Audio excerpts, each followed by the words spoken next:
네, 지표로 보는 시장 시간입니다. JD 인베스트먼트 윤정두 대표 나오셨습니다. 안녕하세요. 네, 안녕하세요. 네, 새해 들어서 이렇게 글로벌 증시 상승을 해주고는 있지만요. 또 ISM 제조업 지수 또다시 추가 하락하면서 역시 글로벌 경기의 침체 문제에 대해서 우리한테 각인을 지금 시켜주고 있는 상황입니다. 불확실성은 여전히 남아있다 이런 말씀인데 향후 전망 어떻게 보십니까? 네, 일단 지난해 4, 4분기 중반 이후, 그러니까 11월부터 해서는, 아무래도 이제 글로벌 시장에서의 전체적인 금융 공조 체제가 이루어지면서, 경기 침체에 관련된 내용들, 그러니까 지표 악화 부분에 있어서는 시장 충격이 다소 제한적인 흐름으로 나오고 있는 것이 사실입니다. 다만, 지금 ISM 제조업 지수 같은 경우에는 12월 달 같은 경우에 11월 달에 동향이 발표됐을 때 다우 지수가 7% 하락이 나왔었거든요. 네. 근데 이제 이번 1월 2일 같은 경우에는 오히려 다우 지수가 굉장히 강한 상승 랠리를 추가적으로 나타내줬다는 것은 그렇죠. 그렇다면 12월 달에 이제 ISM 제조업 지수 발표 이후에 이틀 후에 ISM 서비스업 지수가 나왔었는데 그 서비스업 지수가 더 안 좋게 나왔어요, 전망치보다. 네. 그때도 이제 한 200포인트 이상 반등이 나왔다는 것은 그렇다면 향후 흐름에 있어서 경제지표 악화된 부분, 그 범위는 일정 부분은 시장에 반영되어 있는 것이 아니냐, 이렇게 설명을 드릴 수가 있을 것 같습니다. 일단 ISM 제조업 지수와 서비스업 지수의 동향 부분 표를 한번 가지고 나와봤는데요. 지금 ISM 제조업 지수 같은 경우에는 5개월 연속 하락하고 있습니다. 일단 50% 미만으로 내려오게 되면은 경기 축소에 대한, 침체에 대한 우려감이 표명돼 있다, 이렇게 놓고 보실 수가 있겠고요. 50% 이상이 됐을 때 이제 경기 확장면으로 좀 놓고 보실 수 있는데, 지금 범위 같은 경우에는, 지금 1980년 이후에 가장 큰 폭의 최저치로 내려와 있는 그런 상황이 되겠고요.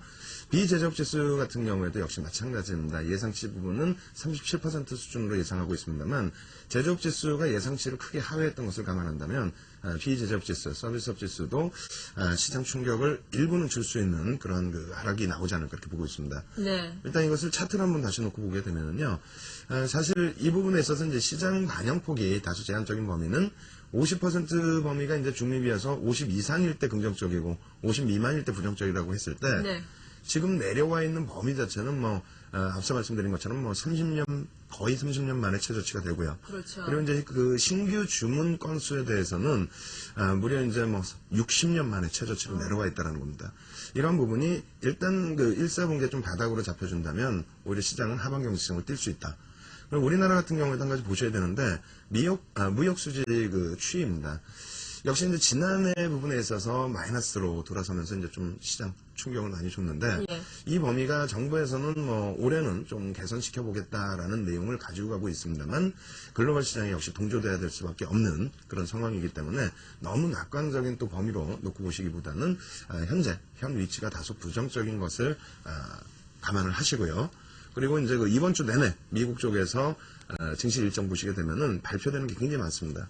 오늘 같은 경우에도 이제 건설 지출, 그리고 이제 내일 ISM 서비스업 지수가 나오게 되는데, 예상치만 크게 하회하지 않는다면은 일단 하반 경직성 확보되는 상태니까 크게 무리는 없겠습니다만, 예상 범위가 넘어섰을 때에는 12월 같은 흐름, 일시적이라 할지라도 다우가 7%씩 밀려 내려가는 그런 충격 부분도 일단 염두에 두면서 시장을 바라보자, 이렇게 말씀을 드리겠습니다. 네, 여러 가지 경제지표 발표를 앞두고 있습니다. 예상치만 크게 하회를 하지 않는다면은 시장에 많은 영향을 미치진 않겠지만, 그래도 예상치를 만약에 크게 하회한다면은 시장의 변동성을 상당히 줄 수 있다, 상당한 충격이 될 수 있다라고 말씀을 해주셨으니까 우리가 또 발표되는 경제지표들 눈여겨봐야 되겠습니다.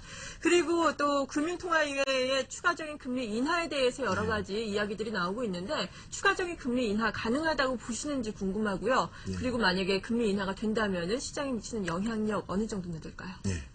일단 개인적인 입장에서는 추가금리 인하, 시장 전체적인 예상치가 인하한다 쪽에 무게감이 있습니다. 그렇죠. 다만 이제 50bp 인하하느냐, 25bp 인하하느냐 부분이 되는데, 50bp가 이제 좀 정설적으로 나와 있고요. 만약에 이제 25bp를 인하하게 됐을 때는 다음 달에 한 차례 더 내릴 가능성을 내포하고 있다, 이렇게 이제 해석을 하고 있는데요. 어찌됐건 우리나라 금리 동향 차트 한번 놓고 설명을 드리게 되면요, 99년 이후에 금리 목표제 설정한 이후에 가장 낮은 폭으로 추락해 있는 상황입니다. 지금 이제 3%가 되는데, 여기서 추가적으로 이제 또 인하를 하게 됐을 때는 상당히 우려감이 그만큼 이제 커질 수밖에 없는 위치가 되겠죠. 네.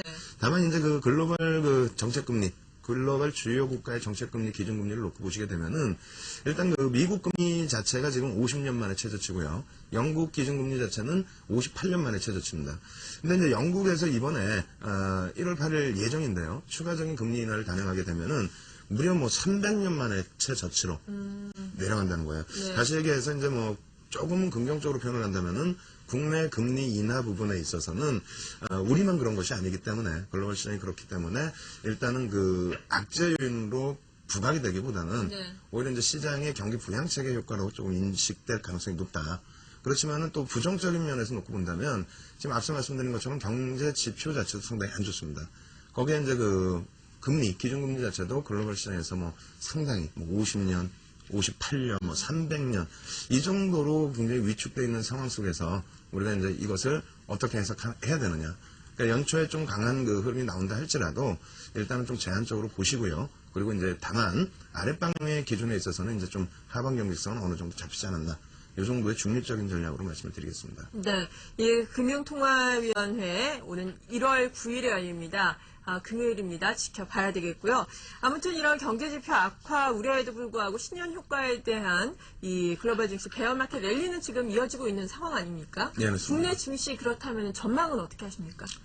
일단 어차피 그 연동되는 흐름이 똑같습니다. 그러니까 오늘 같은 경우에도 말씀을 드리면은 일단 그 일본 증시가 1월 2일 날 개장을 안 했었죠. 그러다 보니까 이제 오늘 미국의 3거래일 동안의 상승폭을 상당폭 많이 반영을 하면서 네. 3% 수준까지 이제 장중에 상승이 나왔는데요. 결과적으로는 이제 오전장 마감할 때 2.07로 마감이 됐습니다. 근데 오늘 오후장이 없어요. 네, 그렇죠. 예, 반나절. 그래서 장중 기준에 이제 니케이 지수가 3%대 반등이 강하게 나왔을 때는 국내 증시도 상승폭을 좀 확대하는 범위가 있었고요. 네. 그리고 그리고 오히려 이제 그 점심시간 11시쯤 됐을 때는 일단은 상승폭이 좀 주춤해지다가 홍콩 쪽하고 거의 또 비슷하게 움직이고 있습니다. 그러니까 장중 등락 범위가 오히려 소수점 한 자릿수까지 거의 뭐 비슷하게 움직일 정도로 홍콩과 연동이 돼 있는데 지금 글로벌 증시가 대부분 그렇다는 거죠. 유럽 쪽 같은 경우에도 프랑스, 영국, 독일 거의 뭐 비슷한 추세로 움직이고 있고요. 가장 기준점이 이제 그 다우지수 기준이라고 한다면 일단 다우지수의 흐름을 먼저 놓고 보셔야 될 것 같습니다. 다우지수 일봉 차트 한번 가지고 나와봤는데요. 현재 위치에서 놓고 보실 때 1차적으로 60일선 돌파해 준 건 뭐 좋죠.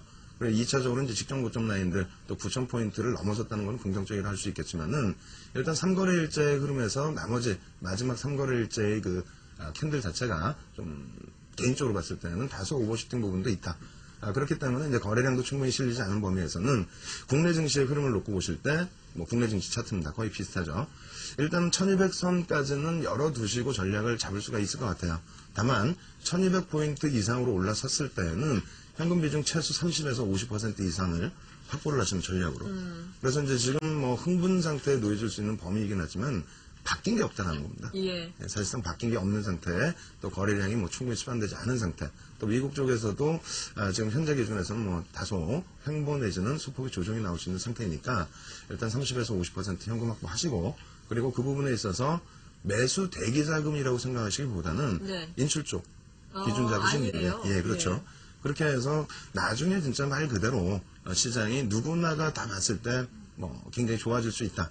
이런 범위. 뭐 내년이든 올해 뭐 하반기든 그런 장이 왔을 때 지금 현재 자산이 남아 있어야 또 어떻게든 손실을 많이 할 수 있죠. 예. 예, 그래서 일단 뭐 현금 비중을 매수대기 그 기준으로 놓고 보시지 마시고 가급적이면 하여간에 뭐 지난해 대비해서 또 올해 기준에서도 한 50% 정도는 인출로서 좀 여유롭게 대응을 해나가자 이렇게 말씀드리겠습니다. 네, 이렇게 투자 전략까지 세워주셨습니다. JD 인베스트먼트의 윤정두 대표였습니다. 고맙습니다. 예.